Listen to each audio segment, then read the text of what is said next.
ಆಗ್ತದಣ್ಣ white petrol ಸಲಕ್ಕೆ ಗಾಂಧಿ ಭವನ್ ಆಗ್ತದೆ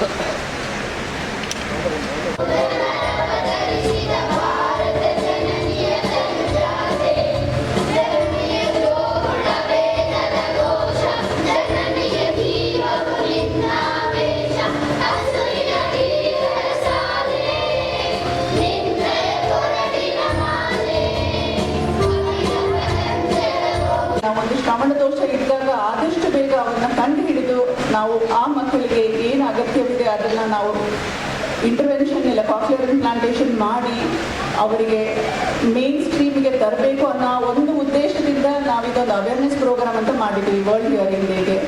ಈ ಅವೇರ್ನೆಸ್ ಪ್ರೋಗ್ರಾಮಲ್ಲಿ ವಿ ಆಲ್ಸೋ ಹ್ಯಾವ್ ವರ್ಕ್ಶಾಪ್ ಇದೆ, ಎಲ್ಲಿ ಪೇರೆಂಟ್ಸ್ಗೆ, ಪ್ರೊಫೆಷನಲ್ಸ್ಗೆ ಮತ್ತು ಪಾಲಿಸಿ ಮೇಕರ್ಸ್ಗೆ ಇದರಿಂದ ನಾವು ಏನು ತೊಗೊಂಡು ಹೋಗಿ ಏನು ಇಂಪ್ರೂವ್ಮೆಂಟ್ ಮಾಡ್ಬೋದು ನಮ್ಮ ಪಾಲಿಸಿಯಲ್ಲಿ, ನಮ್ಮ ಮಕ್ಕಳ ತರಬೇತಿಯಲ್ಲಿ, ಅಥವಾ ನಾವು ಸರ್ಜರಿ ಮಾಡೋ ಈ ಟೆಕ್ನಿಕಲ್ಲಿ, ಅಥವಾ ನಾವು ಯಾವ ಏಜಲ್ಲಿ ಇಂಪ್ಲಾಂಟ್ ಮಾಡಬೇಕು ಅದನ್ನೆಲ್ಲ ನಾವೊಂದು ಫೀಡ್ಬ್ಯಾಕ್ ತಗೊಂಡು ತಿಳ್ಕೊಂಡು ನಾವು ಮುಂದೆ ಹೋಗೋದಕ್ಕೋಸ್ಕರ ಇದು ಒಂದು ಕಾರ್ಯಾಗಾರ, ಪೋಷಕರ ಕಾರ್ಯಾಗಾರ ಅಂತ ಮಾಡಿದ್ದೀವಿ. ಆಮೇಲೆ ಈ ಸಂಭ್ರಮಕ್ಕೆ ನೀವೆಲ್ಲ ಬಂದಿದ್ದಕ್ಕೆ ತುಂಬ ಧನ್ಯವಾದಗಳು. ಅದ್ರ ಜೊತೆ ನಮಗೆ ನಮ್ಮ ಸಪೋರ್ಟ್ ಕೊಟ್ಟಿರೋ ಸಂಸ್ಥೆಗಳಿದ್ದಾರೆ, Bhagwan Mahaveer Jain hospital, Sathya Sai Madhusudan Sai hospital, Indira Gandhi hospital. So ಈ ಸಂಸ್ಥೆಯ ಮುಖ್ಯಸ್ಥರಿಗೂ ನನ್ನ ಧನ್ಯವಾದಗಳು. ಅದರ ಜೊತೆ ಇವತ್ತು ನಮ್ಮ ಜೊತೆ ಇದ್ದಾರೆ ಲೋಕಸಭೆ ಸಭಾಧ್ಯಕ್ಷರಾದ ಯುಟಿ ಖಾದರ್ ಸರ್, ಮತ್ತು ಹೆಲ್ತ್ ಮಿನಿಸ್ಟರ್ ಆದ ದಿನೇಶ್ ಗುಂಡೂರಾವ್ ಸರ್, ಮತ್ತು ಪ್ರಿನ್ಸಿಪಲ್ ಸೆಕ್ರೆಟರಿ ಆದ ಹರ್ಷ ಗುಪ್ತಾ ಸರ್. ಅವರು ಬಂದಿದ್ದು ತುಂಬ ನಮಗೆ ಸಂತೋಷ ಕೊಡ್ತಿದೆ, ಪ್ಲಸ್ ನಮಗೊಂದು ಕಾನ್ಫಿಡೆನ್ಸ್ ಕೊಡ್ತಿದೆ. ಇವರು ನಮಗೆ ಇನ್ನೂ ಎಷ್ಟು ಸಪೋರ್ಟ್ ಮಾಡಿ ಈ ಪ್ರೋಗ್ರಾಮನ್ನು ಎಷ್ಟು ನಮಗೆ ಸೊಸೈಟಿಯಲ್ಲಿ ಇಂಪ್ಲಿಮೆಂಟ್ ಮಾಡೋದಕ್ಕೆ ರೈಟ್ ಪಾತಲ್ಲಿ ನಮಗೆ ಗೈಡ್ ಮಾಡ್ತಾರೆ, ಅದು ನಮಗೆ ತುಂಬ ಮುಖ್ಯವಾಗಿದೆ. So thank you for all the dignitaries for coming here sir. And ನನ್ನ ಪ್ರೊಫೆಸರ್ ಹೆಗ್ಡೆ ಸರ್ ಇದ್ದಾರೆ, ಮತ್ತು ಜಸ್ಪಾಲ್ ಮೇಡಮ್ ಇದ್ದಾರೆ. ಸೊ ನಮ್ಮ ಟೀಚರ್ ಇಲ್ಲ ಅಂದರೆ ನಾವೇನೂ ಇಲ್ಲ. ಅಪ್ಪ ಅಮ್ಮ ನಮಗೊಂದು ದಾರಿ ತೋರಿಸ್ತಾರೆ, ಬೆಳೆಸ್ತಾರೆ, ಎಲ್ಲ ಕೊಡ್ತಾರೆ. ಬಟ್ ಇನ್ನೂ ಮುಖ್ಯ ಅಂದರೆ ನಮಗೆ ನಮ್ಮ ಟೀಚರ್ ಗುರುಗಳು सही रास्ता दिखाने वाले टीचर होते हैं. So we thank you Madam Jaspal Madam for our children getting the benefit of implant here. And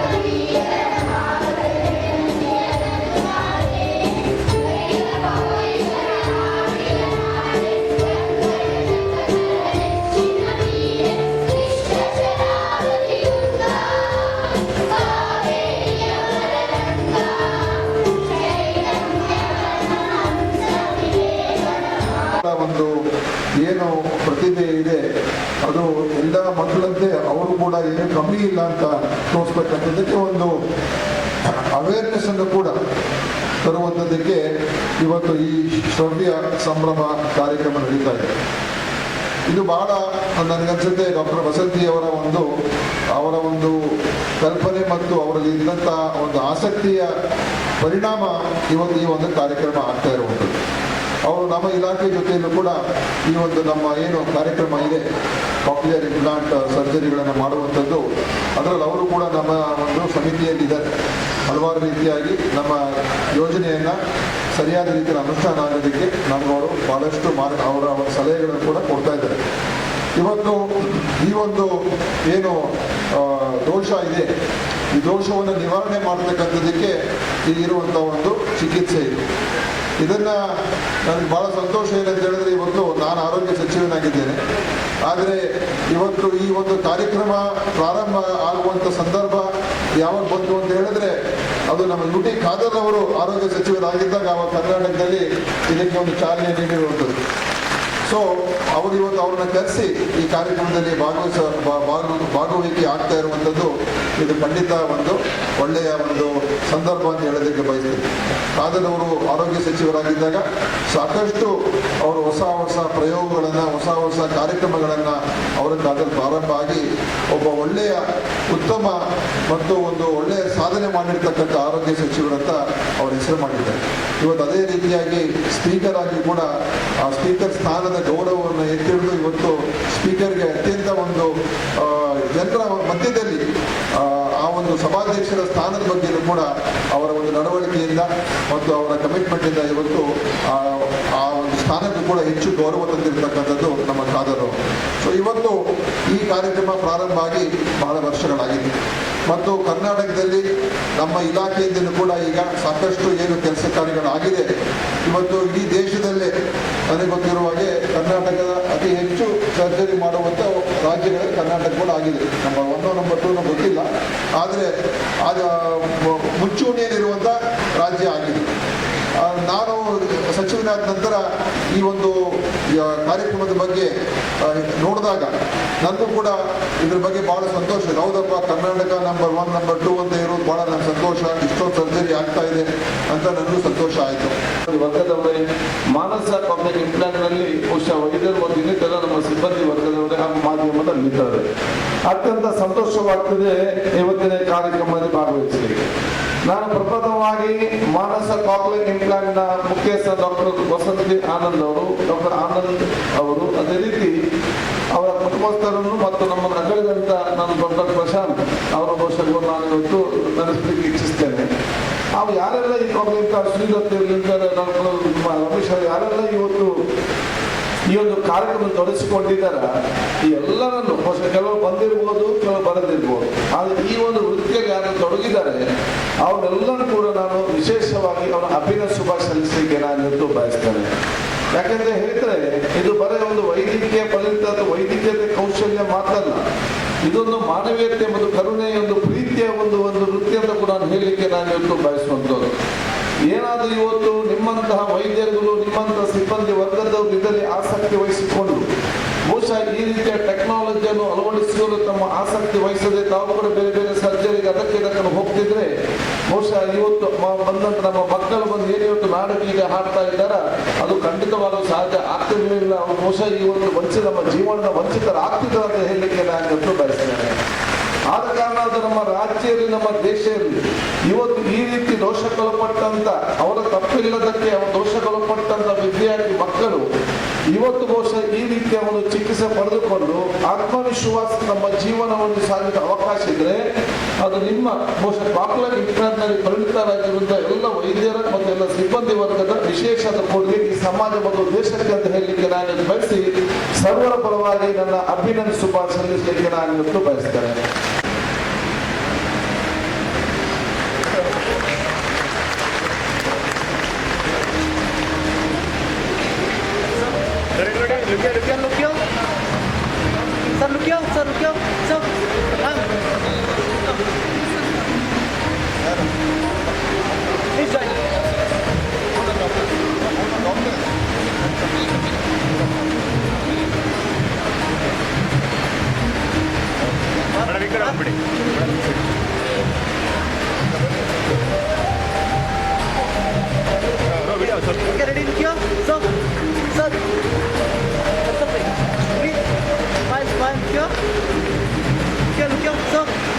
ಆರೋಗ್ಯ ಮತ್ತು ಆಹಾರ ಸಚಿವರಾಗಿ ಸೇವೆಯನ್ನ ಸಲ್ಲಿಸಿದವರು 2023ರಿಂದ ಈ ಸ್ಪೀಕರ್ ಪದವಿಯನ್ನ ಪಡೆದು ಗೌರವಾನ್ವಿತ ಹುದ್ದೆಯಲ್ಲಿ ನಮ್ಮನ್ನು ನೋಡ್ತಾ ಇರೋರು, ಶಾಸಕರಾಗಿ ಸೇವೆ ಸಲ್ಲಿಸಿ ಮತ್ತು ಆರೋಗ್ಯ ಶಿಕ್ಷಣ ಸೇರಿದಂತೆ ವಿವಿಧ ಇಲಾಖೆಗಳ ಸಚಿವರಾಗಿ ಕಾರ್ಯನಿರ್ವಹಿಸ್ತಾ ಇದ್ದಾರೆ. ಪ್ರಸ್ತುತ ಅವರು ಕರ್ನಾಟಕ ವಿಧಾನಸಭೆಯ ಗೌರವಾನ್ವಿತ ಸಭಾಧ್ಯಕ್ಷರು. ಸದನದ ಶಿಸ್ತು, ಸಂವಾದ ಮತ್ತು ಪ್ರಜಾಪ್ರಭುತ್ವ ಮೌಲ್ಯಗಳನ್ನು ಕಾಪಾಡುವ ಜವಾಬ್ದಾರಿಯನ್ನ ಅವರು ಯಶಸ್ವಿಯಾಗಿ ಇಲ್ಲಿಯವರೆಗೂ ನಡೆಸಿಕೊಂಡು ಬಂದಿದ್ದಾರೆ. ಇಷ್ಟೆಲ್ಲ ಕೆಲಸದ ನಡುವೆ ಈ ಕಾರ್ಯಕ್ರಮದ ಉದ್ದಕ್ಕೂ ಪ್ರತಿಯೊಂದು ಹೆಜ್ಜೆಯಲ್ಲಿಯೂ ಮಾನಸ ಕೇಂದ್ರದೊಂದಿಗೆ ಸಹಕರಿಸಿ ಕೈ ಜೋಡಿಸಿದ ಶ್ರೀಯುತರಿಗೆ ನಿಮ್ಮೆಲ್ಲ part of all are therapy rehabilitation part and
ಎನ್ನ ಕುಟುಂಬ ಮನಗಂಡು ಮಹಾರಾಷ್ಟ್ರದ ಬೇರೆ ಬೇರೆ ಆಸ್ಪತ್ರೆಗಳನ್ನ ಸಂಪರ್ಕ ಮಾಡುತ್ತೆ. ಕೋಕ್ಲಿಯಾ ಸಂಪೂರ್ಣವಾಗಿ ಅವರಿಗೆ ಅಸ್ಥಿಭವನಗೊಂಡಿದ್ದರಿಂದ ಚಿಕಿತ್ಸೆಯನ್ನು ಮಾಡಲು ಯಾರೂ ಆಗ ಮುಂದಾಗಲ್ಲ. ಆಗ ಅವರು ಮಾನಸ ಕೇಂದ್ರದ ಸಂಪರ್ಕಕ್ಕೆ ಬರ್ತಾರೆ.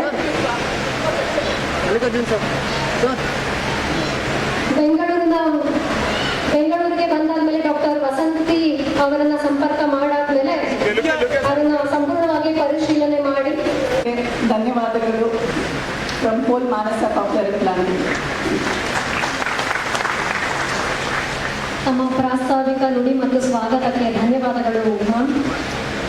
ನಾಡಗೀತೆಯನ್ನು ಪ್ರಸ್ತುತಪಡಿಸಿದ ತರಬೇತಿಗೊಳಿಸಿದ ದೀಪ್ತಾ ವೆಂಕಟೇಶ್ ಅವರಿಗೆ ಡಾಕ್ಟರ್ ವಾಸಂತಿ ಮೇಡಮ್ ಅವರು ಸನ್ಮಾನಿಸಿ ಅಭಿನಂದನೆಗಳನ್ನು ಸಲ್ಲಿಸಬೇಕು ಅಂತ ಕೇಳ್ಕೊಂಡು ನಿಂತು ಇವತ್ತು ಮಗಳು ಸಹ ಪಿಯಾನೋ ವಾದ್ಯವನ್ನ ಕಲಿಸ ವಿಶೇಷ ಶಾಲೆಯಲ್ಲಿ ತರಬೇತಿಯನ್ನ ಪಡ್ಕೊಳ್ತಾ ಇದ್ದಾರೆ.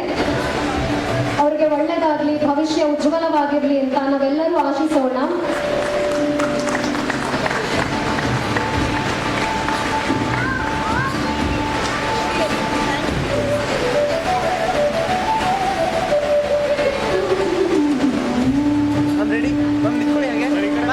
ನಮ್ಮ ಡಾಕ್ಟರ್ ವಾಸಂತಿ ನಮ್ಮ ತುಂಬ ಒಳ್ಳೆಯ ಕಾರ್ಯಕ್ರಮ ಹಮ್ಮಿಕೊಂಡಿದ್ದಾರೆ. ನಮ್ಮ ಮೊದಲ ಗುರುಗಳಾದ doctor SR Hegde, doctor Subraya Ramakrishna Hegde ಅವರು ಡಾಕ್ಟರ್ SR ಹೆಗ್ಡೆ ಅಂತ ಅವರು ಪರಿಚಯ ಆಗಿದ್ದಾರೆ. ಅವರು ನಮ್ಮ professor and head of the department of ENT in Bellare medical ಕಾಲೇಜಲ್ಲಿ ಇದ್ದರು.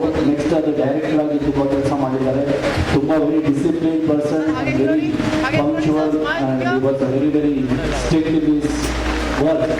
So he has achieved a lot of milestones in his life. And next ಅವರ ಹೆಸರಿನಲ್ಲೇ ಒಂದು SR ಆಡಿಟೋರಿಯಂ ಅಂತ. ಹರ್ಷ್ ಗುಪ್ತಾ ಸರ್ ಅವರ ದೀರ್ಘ ಸೇವೆ, ಅವರ ಮಾರ್ಗದರ್ಶನಕ್ಕೆ ಕೃತಜ್ಞತೆಯನ್ನ ಸಲ್ಲಿಸುವ ಸಲುವಾಗಿ ಈ ಸನ್ಮಾನವನ್ನು ಅವರಿಗೆ ಅರ್ಪಿಸ್ತಾ ಇದ್ದೀವಿ.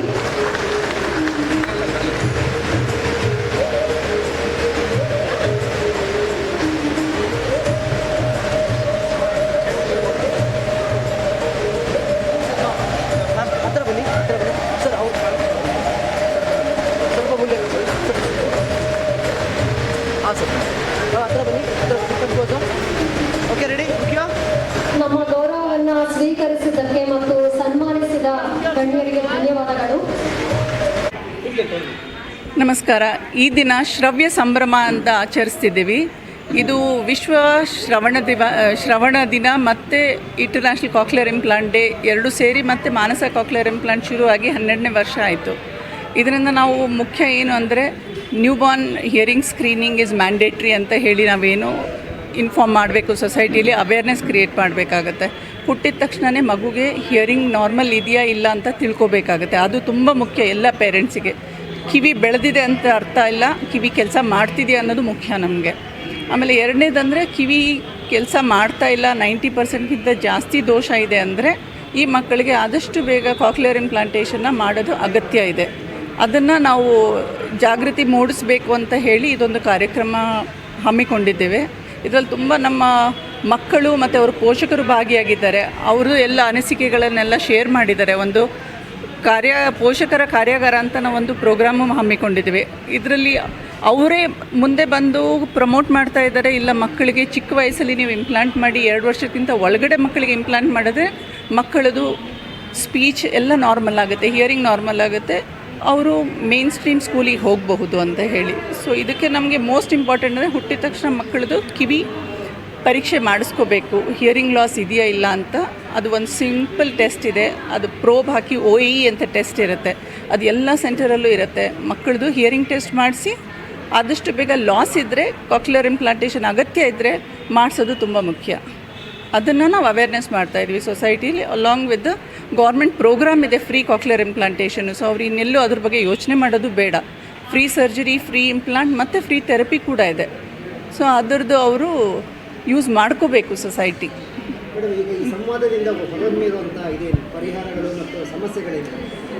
ಸಮಸ್ಯೆ ಏನಿಲ್ಲ. ಇಲ್ಲಿ ಏನಂದರೆ ನಮಗೆ ಜಾಗೃತಿ ಮೂಡಿಸ್ಬೇಕು. ಹಳ್ಳಿಗಳಲ್ಲಿ ಇಲ್ಲ ನಮ್ಮ ಸಿಟಿಯಲ್ಲೇ ಏನಾಗುತ್ತೆ, ಮಕ್ಕಳು ಮಾತಾಡಲಿಲ್ಲ ಅಂದರೆ ಇಲ್ಲ ನಿಮ್ಮ ತಂದೆ ನಿಮ್ಮ ಅಜ್ಜಿ ತಾತ ಎಲ್ಲ ಮಾತಾಡಿದ್ದು 5 ವರ್ಷಕ್ಕೆ 6 ವರ್ಷಕ್ಕೆ ಅಂತ ಹೇಳಿ ಕಾಯ್ತಾ ಇರ್ತಾರೆ. ಅದು ಕಾಯೋದು ಸರಿಯಲ್ಲ. ಒಂದು ಸಣ್ಣ ಟೆಸ್ಟಲ್ಲಿ ನಮ್ಗೆ ಗೊತ್ತಾಗುತ್ತೆ ಈ ಮಗು ಶ್ರವಣ ದೋಷದಿಂದ ಕಲಿತಿಲ್ಲ ಮಾತಾಡ್ತಿಲ್ಲ ಅಂತ ತಿಳ್ಕೊಂಡ್ರೆ ಅದಕ್ಕೆ ಪರಿಹಾರ ಇದೆ. ನಮಗೆ ಪರಿಹಾರ ಇಲ್ಲ ಅಂತಿಲ್ಲ, ಪರಿಹಾರ ಇದ್ದದ್ದನ್ನು ನಾವು ಯಾಕೆ ಯೂಸ್ ಮಾಡ್ಕೋತಿಲ್ಲ. ಆಮೇಲೆ ಪರಿಹಾರನೂ ಅದು ಕರೆಕ್ಟ್ ಟೈಮಲ್ಲಿ ನಾವು ಯೂಸ್ ಮಾಡಿದ್ರೆ ಅದರದ್ದು ನಮಗೆ ಯೂಸ್ ಆಗುತ್ತೆ. 5 ವರ್ಷ 6 ವರ್ಷಕ್ಕೆ ನಾವು ಕಾಕ್ಲಿಯರ್ ಇಂಪ್ಲಾಂಟ್ ಮಾಡಿದ್ರೆ ಅದರದ್ದು ತುಂಬ ಕಡಿಮೆ ಅದರದ್ದು ಅನುಕೂಲ. ಮಕ್ಕಳೆಲ್ಲ ಕೇಳಿಸ್ಕೊತಾರೆ. ನಮಗೆ ಬರೀ ಕೇಳಿಸ್ಕೊಳ್ಳೋದು ಮುಖ್ಯ ಅಲ್ಲ, ಮಕ್ಕಳು ಕೇಳಿಸ್ಕೊಂಡು ಅದರಿಂದ ಸರಿಯಾಗಿ ಮಾತು ಕಲಿಬೇಕು, ಅರ್ಥ ಮಾಡ್ಕೋಬೇಕು, ನಾರ್ಮಲ್ ಸ್ಕೂಲಿಗೆ ಹೋಗಬೇಕು ಅನ್ನೋ ಉದ್ದೇಶ ಇದೆ. ಎಲ್ಲ ತಂದೆ ತಾಯಿಗೂ ಅದೇ ಉದ್ದೇಶ ಇರುತ್ತೆ. ನನ್ನ ಮಗು ನಾರ್ಮಲ್ ಮಾತಾಡಬೇಕು, ನಾರ್ಮಲ್ ಸ್ಕೂಲಿಗೆ ಹೋಗಬೇಕು, ಅದಕ್ಕೋಸ್ಕರ ಅವ್ರು ಏನು ಬೇಕಾದರೂ ಮಾಡ್ತಾರೆ. ಹಾಗಿದ್ದಾಗ ನಾವು ಅದನ್ನು ಡಿಲೇ ಮಾಡಬಾರ್ದು.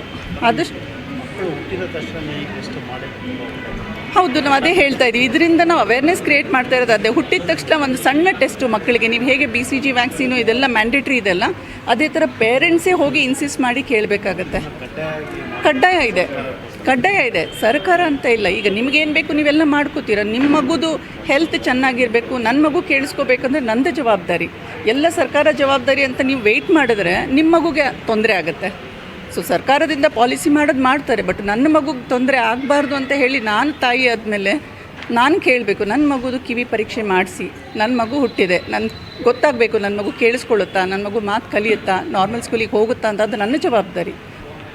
ಎಲ್ಲ ಹಾಸ್ಪಿಟಲ್ ಕೂಡ ಕಡ್ಡಾಯವಾಗಿ ಮಾಡಿ ಇಲ್ಲ, ಅಪ್ಪ ಅಮ್ಮ ಮಕ್ಕಳಾದಮೇಲೆ ನಾವು ಹೆಂಗೆ ನಮ್ಮ ಜವಾಬ್ದಾರಿಯಿಂದ ಮಕ್ಕಳು ಸ್ಕೂಲಿಗೆ ಕಳಿಸ್ತೀವಿ, ನಮ್ಮ ಜವಾಬ್ದಾರಿಯಿಂದ ಏನೇನೋ ಮಾಡ್ತೀವಿ ನಮ್ಮ ಆಸೆಗಳಿಗೆ, ಅದೇ ಥರ ಇದು ನಮ್ಮ ಜವಾಬ್ದಾರಿ ಅಂತ ನಾವು ತೊಗೋಬೇಕಾಗುತ್ತೆ. ಅಪ್ಪ ಅಮ್ಮ ಎಲ್ಲದಕ್ಕೂ ನಾವು ಸರ್ಕಾರ ಅಂತ ಹೇಳಿದ್ರೆ ತೊಂದರೆ ಆಗೋದು ನಮ್ಮ ಮಕ್ಕಳಿಗೆ.